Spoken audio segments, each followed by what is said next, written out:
When poker overwhelms you, do this.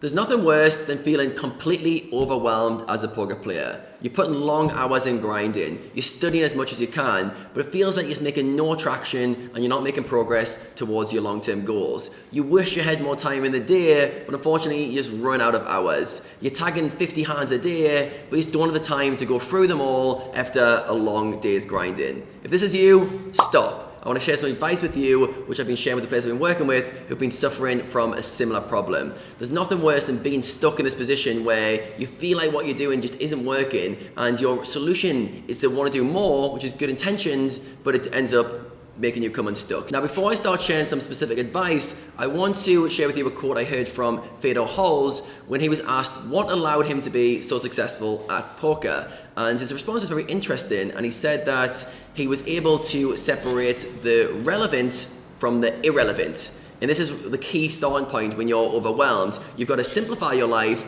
and realize what is actually just noise and irrelevant information that I don't need to be taking on. So there's a quote that says, when you're always busy, you lack priorities. You lack priorities and you haven't decided what's important. So the first starting point is to simplify your life and actually to ask yourself, what actually do I need to be doing and what can I remove?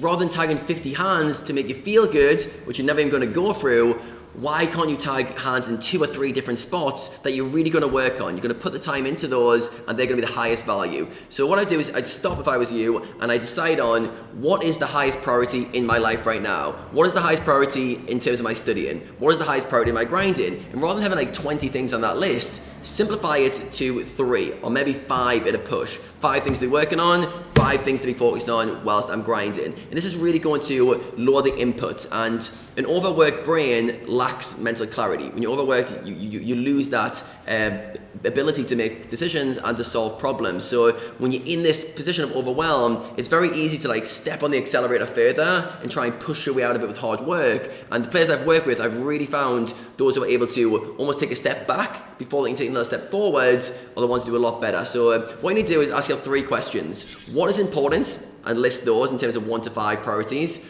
What can wait till later? So often when you're working on your game, you're like, yeah, but Adam, I've got so many things I need to be working on right now. I can't put them to one side. You've got to say which ones are on point for now, which ones can wait till later, so this is the improvements, and which ones can you completely remove? Which ones are just noise in the system? When you're tagging 50 hands a day, for example, like some of the guys I'm working with were, which of those are just like bad beat scenarios, coolers that make you feel better to look at, or spots that just aren't going to come up often enough to be worth putting your time and energy in? So when you're overwhelmed, you've really got to stop. You've really got to think about how you're prioritizing your time and your mental resources, and simplification is so key. So like I said from Theodore Halls, he says separating the irrelevance from the relevant is one of the key skill sets, and you need to be able to do that for yourself. So simplify your life and you'll see that you can start making decisions clearer and that overwhelmed feeling will start to be removed. Now if you want to work on your mindset leaks, I've got a free worksheet below on how to fix mindset leaks and eradicate some of the thinking errors that you may be having right now, so you can click that and download it for free. So thanks for watching, make sure you hit the like button, and there's going to be plenty more content coming from me very soon.